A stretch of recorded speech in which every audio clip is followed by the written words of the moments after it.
sa inyong lahat. Ako po ay nandito upang mag-interview patungkol sa QIA. Ang ating interviewin ay itago na lang po natin sa pangalan.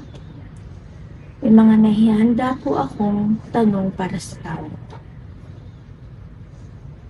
Ang unang katanungan ko para sa kanya ay, paano at kailan mo po natuklasan na ikaw ay isang parte ng QIA?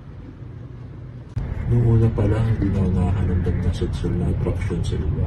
Sapagkat simula nung bata pa ako ay hindi na ako nakakaramdam ng kahit anong libog o sexual na attraction. Dumako na po tayo sa ikalawang katanungan. May nakakaalam ba na ikaw ay isang queer, intersex o asexual?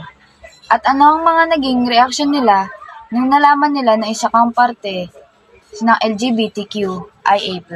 May mga napagsabihan ako tulad ng aking mga kaibigan at aking mga magulang.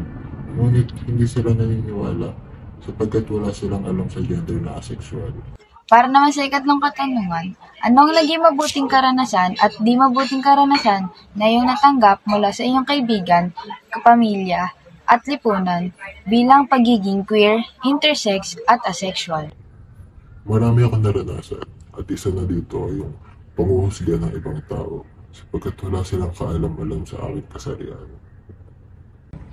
Ano po ang iyong mapapayo sa katulad ninyong QIA? Ang aking masasabi o may papayo sa ibang mga katulad ko o kasama ko sa LGBTQIA ay maging totoo ka lang sa sarili mo at huwag mo hayaan sirain ng ibang tao ang kumpiyansa mo sa sarili. Maraming salamat po sa kasagutan at oras na inilaan nyo para sa interview po namin.